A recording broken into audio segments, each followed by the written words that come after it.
Continuando con el tema de la hegemonía conservadora y después de haber estudiado el gobierno de José Vicente Concha, ahora les hablaré de lo que caracterizó al gobierno de Marco Fidel Suárez, un gobierno que se va a desarrollar desde 1918 hasta 1921.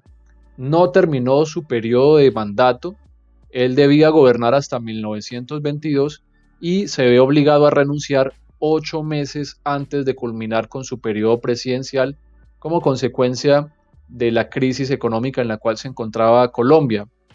Antes de entrar en materia de hablar de lo que caracterizó el gobierno de este expresidente, primero voy a mencionar algunos aspectos importantes de la vida de Marco Fidel Suárez, como por ejemplo, es quizás el único presidente que ha tenido Colombia que nació en el seno de una familia humilde.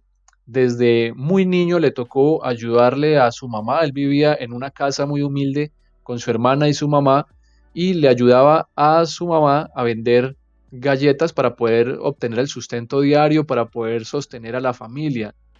El padre Joaquín Bustamante, al ver el esfuerzo que hacía Marco Fidel para mantener pues a su familia con su trabajo, decide ayudarle a costear sus estudios, lo envía a colegios muy buenos y posteriormente le ayuda también para ingresar a la universidad. Entonces Marco Fidel Suárez va a estar profundamente agradecido con la Iglesia Católica, incluso quiso ser sacerdote, sin embargo, este sueño le fue truncado en 1876 cuando recibe la noticia pues de que no podía ser sacerdote. Dentro de lo que podemos destacar de Marco Fidel Suárez es, por ejemplo, que en su vida fue maestro en 1872, 1873, se dedicó a la enseñanza de áreas como por ejemplo la filosofía, la gramática, la aritmética, el álgebra, la caligrafía. También podemos mencionar que para 1879 se unió al ejército que comandaba el coronel Braulio Jaramillo y que luchaba contra el general vallecaucano Tomás Rengifo durante la guerra civil para esos años. En 1880 llega a Bogotá y se presentó con sus recomendaciones en el Colegio del Espíritu Santo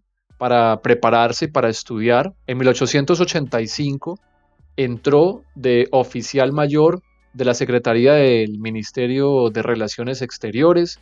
Para 1891 fue nombrado como ministro de Relaciones Exteriores por el presidente Carlos Holguín y al año siguiente, en 1892, se posesionó en la presidencia Miguel Antonio Caro y lo nombra ministro de Relaciones Exteriores. Para 1892 se posesiona en la presidencia de la República Miguel Antonio Caro y nuevamente lo nombra como ministro de Relaciones Exteriores. Para 1898 fue nombrado ministro de Instrucción Pública por el presidente Manuel San Clemente y posteriormente fue nombrado como ministro de Hacienda. Ahora bien, durante su gobierno, propiamente durante su gobierno, podemos mencionar que para 1919 va a fundar la empresa de aviación conocida con el nombre de Scacta.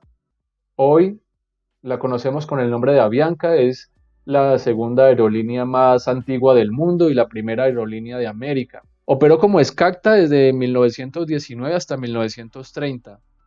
Para el año siguiente cambió su nombre por Aerovías Nacionales de Colombia y en 2004 volvió a cambiar su nombre por Aerovías del Continente Americano.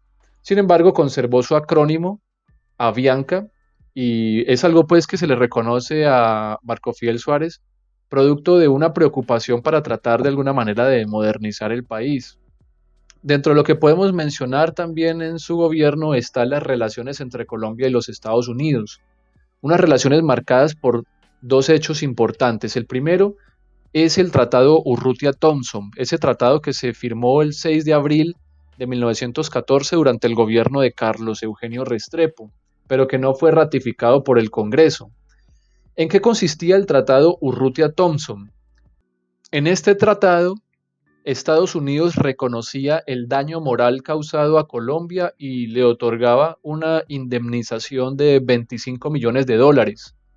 Este pacto contó con una profunda oposición en el país, pero el gobierno de Marco Fidel Suárez hizo todo lo posible para que este pacto se pudiera llevar a cabo, se pudiera ratificar. Y fue el 24 de diciembre de 1921 cuando se sanciona la Ley 56, en donde se modificaba pues este tratado para que posteriormente fuera ratificado.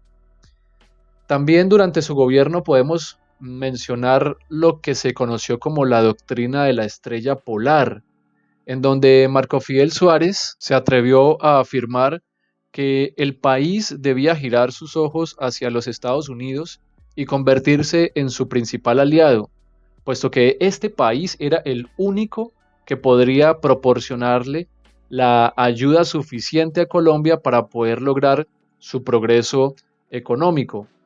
Y bueno, hay quienes critican esta doctrina de la estrella polar o esta posición por parte de Marco Fidel Suárez, porque se piensa de que fue a partir de ese momento cuando el gobierno colombiano se volvió sumiso ante las pretensiones del gobierno de los Estados Unidos.